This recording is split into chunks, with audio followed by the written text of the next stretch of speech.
সমাবেশ কোন রাজনীতিতে সমাবেশ না।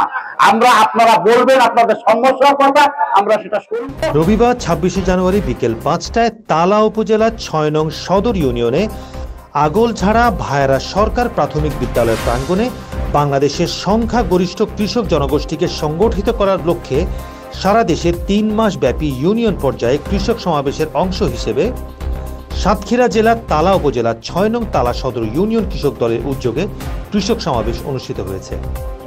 উনি যখন তার ব্যারাকে ফিরে গিয়েছিলেন তখন শেখ মুজিবুর রহমান আবার সেই ২৫শে মার্চ পাকিস্তানে পালিয়ে গিয়েছিল। এ সময় মোহাম্মদ কবির হোসেনের সভাপতিত্বে বক্তব্য রাখেন মোহাম্মদ রমিজউদ্দিন রুমি, কেন্দ্রীয় সংসদ কৃষক দল। তিনি বলেন, বিএনপির ভারপ্রাপ্ত চেয়ারম্যান তারেক রহমান বলেছেন কৃষকের পানির সুবিধা সংরক্ষণ ও মাটির নিচে পানির ব্যবহার কমাতে এবং বিএনপি ক্ষমতায় গেলে জিয়াউর রহমানের খাল খনন কর্মসূচি আবার শুরু করা হবে। ভারপ্রাপ্ত চেয়ারম্যান জনাব তারেক রহমানের নির্দেশ করবে কেন্দ্রীয় কৃষক দলের সভাপতি। কৃষি খাতে দৃষ্টি দেওয়ার পাশাপাশি কৃষি পণ্য রপ্তানি করে বৈদেশিক মুদ্রা অর্জনেও উদ্যোগ নেওয়া হবে।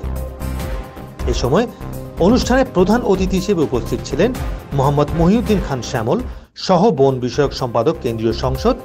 বিশেষ অতিথি হিসেবে উপস্থিত ছিলেন মোহাম্মদ আলী হোসেন, সিনিয়র যুগ্ম আহ্বায়ক জেলা কৃষক দল, মোহাম্মদ শামীম কবির সুমন, যুগ্ম আহ্বায়ক জেলা কৃষক দল। তারেক রহমানের দেয়া মানপত্র পাঠ করেন মোহাম্মদ জাহাঙ্গীর হোসেন, আহ্বায়ক তালা উপজেলা কৃষক দল। সাথে আরও উপস্থিত ছিলেন মোহাম্মদ জামির আলী, সদস্য সচিব তালা উপজেলা কৃষক দল, মোহাম্মদ রফিকুল ইসলাম দাদু, আহ্বায়ক তালা উপজেলা স্বেচ্ছাসেবক দল এবং বিএনপি অঙ্গ সংগঠনের নেতাকর্মীরা।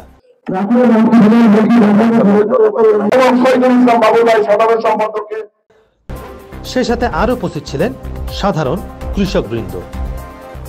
দেখছিলেন সাতক্ষীরা থেকে আবু জাফরের রিপোর্ট।